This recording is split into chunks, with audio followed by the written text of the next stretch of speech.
आप सभी का एक बार फिर से नमस्कार है। इस ऑनलाइन क्लास में क्लास 12 मैथमेटिक्स डिटर्मिनेंट चैप्टर 4 हम लोग डिस्कस कर रहे हैं। पिछले वीडियो में हमने डिटर्मिनेंट की डेफिनीशन, उसका एक्सपेंशन बताया था और आपकी तरफ से कुछ क्वेरीज थी, कुछ क्वेश्चंस पूछे गए थे जो आप नहीं समझ पाए थे। उसी को आज हम इस वीडियो के थ्रू आपको संप्रेषित कर रहे हैं। आप उसको ध्यान से देखें, समझें, और अगर फिर भी समझ में नहीं आता है तो आप पूछ सकते हैं, कमेंट कर सकते हैं। ठीक है, तो ध्यान से देखिए वो सारे प्रॉब्लम्स। ऐसे बहुत छोटे एक्सरसाइज है, एक्सरसाइज 4.1 सिर्फ एक्सपेंशन से रिलेटेड उसमें क्वेश्चंस हैं, और फिर भी हमने जो आपकी क्वेरीज थी, जो क्वेश्चंस की, वही लिया है यहाँ पे। तो एक छोटा वीडियो है, कुछ क्वेश्चंस हैं। सबसे पहले क्वेश्चन क्या था, फोर्थ क्वेश्चन में आपकी क्वेरी थी। ये क्वेश्चन है क्या, ये if A is equal to, ये एक 3x3 का स्क्वायर मैट्रिक्स है, 1 0 1 0 1 2 0 0 4, then show that determinant of 3a is equal to 27 into determinant of A. तो सबसे पहले तो इसको हमने एक्सपेंशन से प्रूव किया है, और एक प्रॉपर्टी भी है डिटर्मिनेंट की जो पिछले वीडियो में डिस्कस की गई थी, शायद आप लोगों ने ध्यान नहीं दिया होगा उसको, वो भी हमने यहाँ उसको यूज़ करके दूसरी तरह से भी इसको प्रूव किया है। अब देखिए, इसको एक्सपेंड किया जा रहा है, expanding along C1 first column की, क्योंकि फर्स्ट कॉलम में 2 0 हैं तो इसमें एक्सपेंशन आसान होगा। तो expanding along the first column.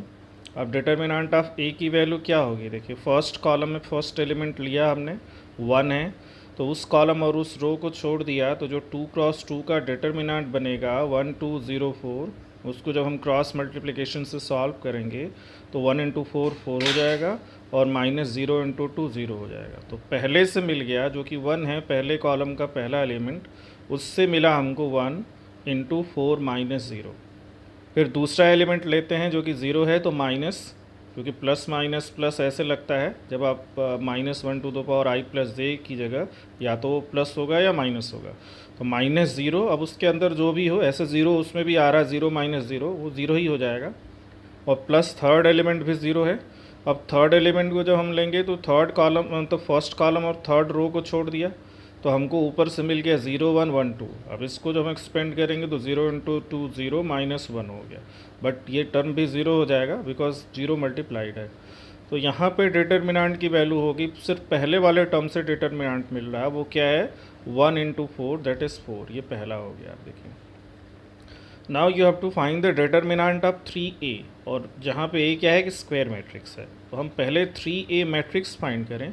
तो 3a मैट्रिक्स फाइंड करने पे 3 क्या है, सारे एलिमेंट्स में ये मल्टीप्लाई होगा, scalar multiplication of the matrix में पहले मैट्रिक्स चैप्टर में एक्सप्लेन किया गया है कि k into matrix A I m cross n that will be k aij matrix m cross n, मतलब each and every element of the matrix is multiplied by the scalar k।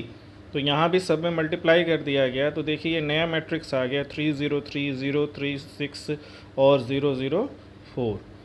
अब इसका determinant हम निकालें, तो इसको भी अगर हम C1 के लॉन्ग, फर्स्ट कॉलम के लॉन्ग एक्सपेंड करें, तो सिर्फ पहला ही एलिमेंट 3 है, बाकी 2 0 हैं, तो यहाँ भी एक्सपेंशन आसान होगा। तो क्या होगा, 3 इंटू 12 36 हो जाएगा, और -0 इंटू 6 0 हो गया, और इसी तरह से बाकी 2 एलिमेंट के लिए 0 होगा इसका एक्सपेंशन। देख सकते हैं लिखा हुआ, और expansion I think you have understood that very well, determinant का एक्सपेंशन। तो आप देखिए इसकी वैल्यू कितनी आ रही है, 36 इंटू 3 जो कि 108 हो जाएगा, और 108 को हम लिख सकते हैं 27 इंटू 4, और 4 क्या है, देखिए ऊपर 1 में 4 है डिटर्मिनेंट ए की वैल्यू, तो ये क्या हो जाएगा 27 डिटर्मिनेंट ऑफ ए। तो इस तरह से इसको हमने एक्सपेंशन से प्रूव किया, but it was very easy to prove by the property, जो आगे हम अगले पेज पे डिस्कस कर रहे हैं, और पिछले वीडियो में भी हमने लिया था, शायद आपने उसको ध्यान नहीं दिया, आप देख सकते हैं उसको। और वो क्या है प्रॉपर्टी, देखिए यहाँ पे ये नोट है, if A is equal to K into B, where A and B are square matrices of order n, then determinant of a is equal to k to the power n determinant of b, where n is equal to 1 2 3 means that is the order। ठीक है, n क्या है, order लिखा हुआ है ऊपर, are square matrices of order n, और what is k, k is the scalar, देखिए k इंटू बी, बी को k से मल्टीप्लाई किया गया है, वो एक स्केलर हो गया। तो जब हम उसको डिटर्मिनेंट से बाहर आते हैं तो वो k to the power n हो जाता है, बस k to the power order of the matrix जो स्क्वायर मैट्रिक्स है। तो यहाँ क्या है, 3 डिटर्मिनेंट मतलब डिटर्मिनेंट ऑफ 3a, तो k हो गया 3, ऑर्डर भी 3 है, तो 3 क्यूब डिटर्मिनेंट ऑफ a हो जाएगा ये। तो 3 cube means 27 determinant of a। तो एक सिंपल, और ये बोर्ड में भी ये बहुत ही इंपॉर्टेंट प्रॉपर्टी है, ये ध्यान रखिए, बोर्ड में भी 1 मार्क्स से क्वेश्चन इससे पूछे जाते हैं और आपके हर टेस्ट में लगभग ऐसे क्वेश्चंस पूछे जाएंगे डिटर्मिनेंट के। तो this is the most important property of the determinant, so please remember this. आगे से अगर कोई ऐसा क्वेश्चन आपको मिले तो मैं उम्मीद करता हूँ कि आप इसी प्रॉपर्टी से उसको सॉल्व करेंगे, ठीक है। नेक्स्ट क्वेश्चन 5 सिंपली एक्सपेंशन से रिलेटेड है। इसमें भी आपको कुछ प्रॉब्लम थे, 4 पार्ट्स हैं इसके, हमने थर्ड लिया हुआ, थर्ड में प्रॉब्लम किसी के थे। सिंपली ये एक्सपेंशन से रिलेटेड है, ठीक है। अब इसमें देखिए, अगर हम पहले रो या पहले कॉलम किसी को भी लें तो यहाँ जो है दोनों तरह से एक्सपेंशन आसान है, क्योंकि दो एलिमेंट दोनों में हैं। तो हम R1 के एलॉन्ग एक्सपेंड करते हैं, पहले रो के एलॉन्ग। तो पहला एलिमेंट 0 है, तो 0 को छोड़ दिया हमने, तो 0 मतलब फर्स्ट रो फर्स्ट कॉलम को छोड़ा, तो हमको मिल गया 2 क्रॉस 2 का डिटर्मिनेंट। तो 0 माइनस माइनस प्लस 9 हो जाएगा। आते हैं दूसरे एलिमेंट में, तो -1। अब फर्स्ट रो सेकंड कॉलम को छोड़ दिया, तो -1 -3 -2 0 मिल गया 2 क्रॉस 2 का। अब इसके क्रॉस मल्टीप्लिकेशन से हमको 0 -6 मिलेगा, -2 -3 +6 हो जाएगा और 0 -6 आ जाएगा। लास्ट एलिमेंट पे आते हैं, तो +2। अब फर्स्ट रो थर्ड कॉलम छोड़ दिया, तो -1 0 और -2 3 मिला हमको। फिर इसमें हम क्रॉस मल्टीप्लिकेशन से सॉल्व करेंगे, तो -3 और -0 हो गया। अब ये आ गया, पहले से पहला एलिमेंट से 0 मिल गया, दूसरे एलिमेंट से +6 मिल गया, तीसरे एलिमेंट से -6 मिल गया, तो -6 -6 ये 0 आ गई इसकी वैल्यू, ठीक है। ये डिटर्मिनेंट थर्ड का एक्सपेंशन था जिसकी वैल्यू 0 आ गई। अब हम नेक्स्ट पे आते हैं। देखिए 7th क्वेश्चन में भी ये 2 हैं, हमने इसमें से एक ही सॉल्व किया है क्योंकि सब एक तरह का है। यहाँ आपकी जो प्रॉब्लम मुझे समझ में आ रही है शायद, वो ये है कि आपने क्या किया होगा कि ये आप एलिमेंट्स को इक्वेट करके निकाल लिया होगा, 2x = 2 x = 1। ये ऐसा नहीं है, ये डिटर्मिनेंट है, ये मैट्रिक्स नहीं है। Determinant is a fixed value that is real or complex, but matrix is the arrangement of elements. तो मैट्रिक्स में आप करस्पॉन्डिंग एलिमेंट्स को इक्वेट कर सकते हैं, बट डिटर्मिनेंट में नहीं कर सकते। डिटर्मिनेंट की वैल्यूज़ इवेलुएट करके आप उनको इक्वेट करेंगे। तो यही गलती शायद आपसे हुई होगी, आप नहीं समझ पाए होंगे जो मैं यहाँ एक्सप्लेन कर रहा हूँ। तो ध्यान से देखिए इसको, evaluating both sides we get, दोनों साइड को हम इवेलुएट कर रहे हैं। यहाँ BOT दैट H जो मिस हो गया, B बोथ साइड्स।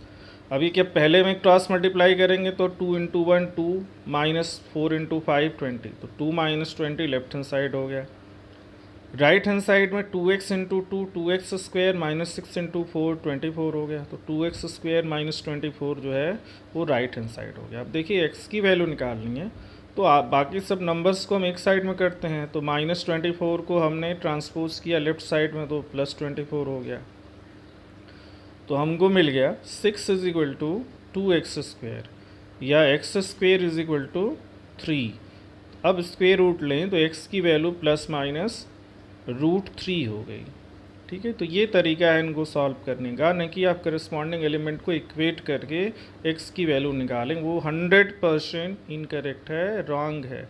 ये आप ध्यान रखिए, बार बार ये ऐसे इस तरह के क्वेश्चन पूछे जाते हैं, आपको कन्फ्यूज, ये भी बोर्ड में इस तरह के क्वेश्चन पूछे जाते हैं। अब देखिए दूसरा हमने बनाया नहीं, लेकिन मैं यहीं से एक्सप्लेन कर देता हूँ। सेकंड पार्ट में लेफ्ट हैंड साइड की वैल्यू कितनी होगी, 2 × 5 -4 × 3, तो 10 - 12 -2 लेफ्ट हैंड साइड हो गई। राइट हैंड साइड क्या होगा, 5x -6x, ठीक है। मतलब x × 5 5x हो गया, -3 × 2x 6x हो गया। तो -2 = -x, तो x की वैल्यू आ जाएगी 2, ये सेकंड वाला हो गया। तो जहाँ भी डिटर्मिनेंट को इक्वेट किया गया है, तो आप उनको इवेलुएट, उनकी वैल्यूज़ को इक्वेट करेंगे, और जहाँ मैट्रिक्स को इक्वेट किया गया है वहाँ करस्पॉन्डिंग एलिमेंट्स को आप इक्वेट कर सकते हैं। ये ध्यान रखने वाली बात है, मैं बार बार आपको ये चीज़ कह रहा हूँ। देखिए उसी तरह का क्वेश्चन ये भी, अब ये एमसीक्यू है। अब ये क्या है, लेफ्ट हैंड साइड की वैल्यू क्या होगी, x into x minus 2 into 18, तो x square minus 36। Right hand side क्या होगा, 6 into six minus 2 into 18, 36 minus 36 is equal to 0। मतलब आपको मिल गया x square minus 36 is equal to 0। तो एक्स स्क्वेयर क्या हो जाएगा, 36 हो जाएगा। तो एक्स की वैल्यू क्या होगी, प्लस माइनस 6 हो जाएगी। तो ये ऑप्शन बी यहाँ पे करेक्ट है। तो देखिए ये छोटी सी एक्सरसाइज है, बट जितने क्वेश्चन इसमें डिस्कस किए गए हैं वो सब इम्पॉर्टेंट है 1 मार्क्स और 2 मार्क्स के बेसिस के लिए, मतलब क्वेश्चंस के लिए, क्योंकि ये सिंपली कॉन्सेप्ट बेस्ड हैं। और आपसे मिस्टेक यही हुआ है, हम जानते हैं कि आपने उसमें एज पर एलिमेंट्स को इक्वेट किया जैसे आप मैट्रिसेस में करते हैं। तो ये आप ध्यान रखिए, मैंने एक्सप्लेन करते हुए चैप्टर को भी हमने बताया था। चलिए कोई बात नहीं, भूल होती है, मिस्टेक्स होते हैं, सब चीज़ों को ध्यान रखिए और फिर से इनको बनाइए और आगे बढ़िए। नेक्स्ट क्लास में हम प्रॉपर्टीज़ ऑफ डिटर्मिनेंट को डिस्कस करेंगे, ठीक है। अब रिक्वेस्ट यही है कि आप जो भी चीज़ें देखते हैं उनको कंप्लीट देखिए और समझिए, फिर आप आगे बढ़िए। नहीं तो आप जब उसमें कोई चीज़ मिस करेंगे और आप जहाँ भी कंसंट्रेशन आप हटाएंगे वो चीज़ समझ में नहीं आएगी, ठीक है।